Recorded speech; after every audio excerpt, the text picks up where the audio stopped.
Hello दोस्तों, आपका YouTube channel geo science में स्वागत है।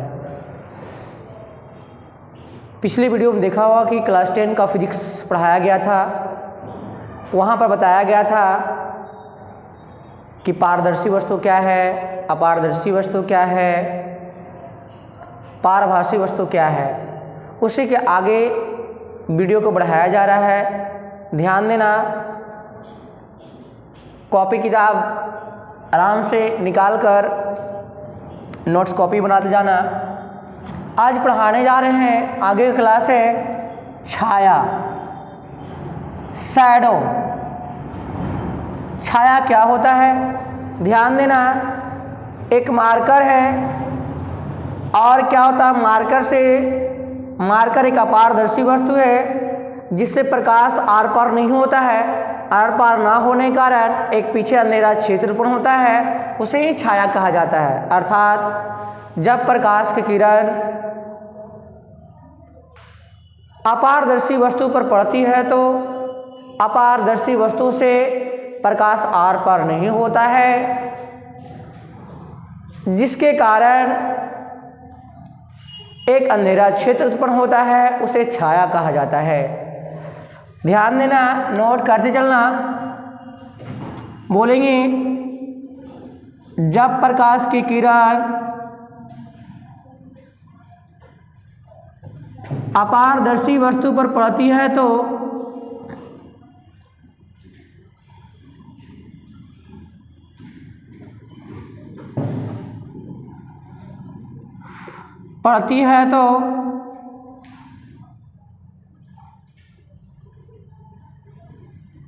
अपारदर्शी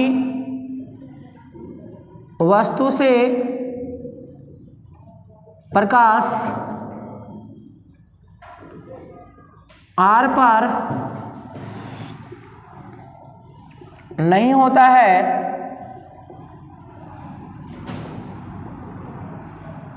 जिससे एक अंधेरा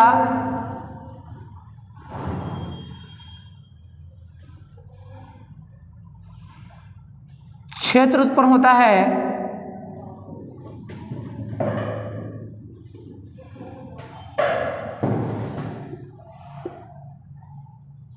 उसे छाया कहते हैं।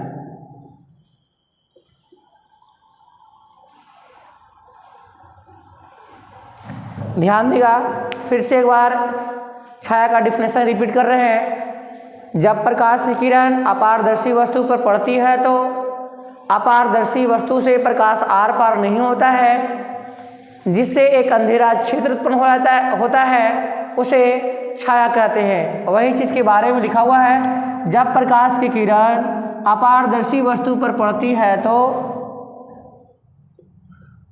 अपारदर्शी वस्तु से प्रकाश आर पार नहीं होता है, जिससे एक अंधेरा क्षेत्र उत्पन्न होता है, उसे छाया कहते हैं। ध्यान देना, आगे का पोर्शन है दर्पण। ऐसे समतल दर्पण से प्रकाश का परावर्तन पढ़ना है।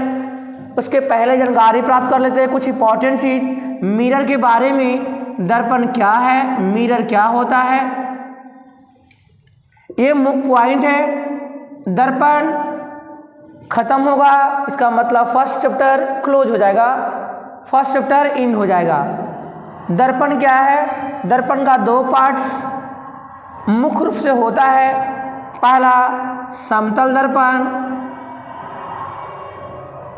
दूसरा गोलीय दर्पण।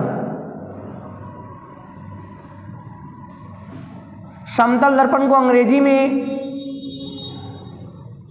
प्लेन मिरर कहा जाता है और गोलीय दर्पण को अंग्रेजी में स्फेरिकल मिरर कहा जाता है। गोलीय दर्पण का दो पार्ट्स होता है, अवतल और उत्तल। जो आगे का वीडियो में पढ़ेंगे, पहला ये ध्यान देना है कि दर्पण होता क्या है, दर्पण किसे कहते हैं, दर्पण कब कहा जाएगा। दर्पण एक प्रकार का कांच होता है। दर्पण एक प्रकार का कांच होता है जिसका एक भाग कलई किया हुआ होता है, तभी दर्पण संभव हो सकता है, अन्यथा होने वाला नहीं है।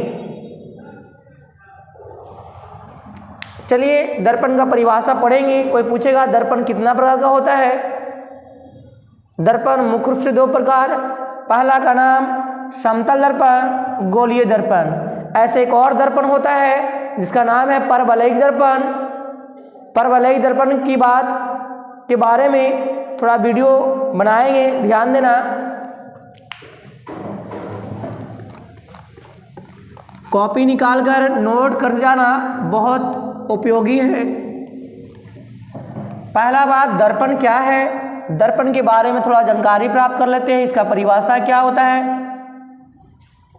दर्पण का परिभाषा बोलेंगे, कांच का वैसा परावर्तक सतह, कांच का वैसा भाग जिसका एक भाग अवश्य कलाई किया हुआ होता है, उसे दर्पण कहा जाता है। बोलेंगे कांच का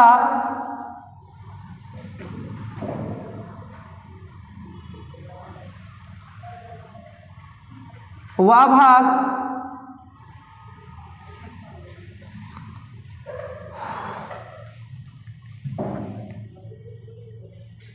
कांच का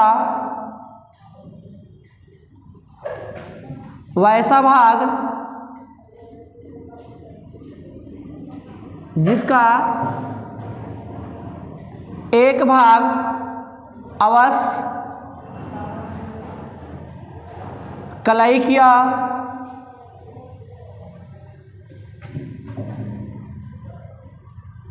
किया हुआ होता है,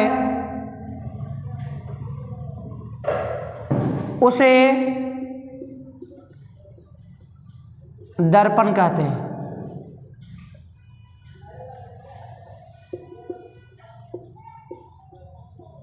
दर्पण के दो प्रकार होता है। फर्स्ट समतल दर्पण,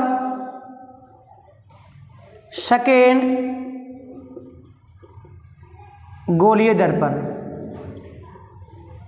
अंग्रेजी में प्लेन मिरर, इसको स्फेरिकल मिरर।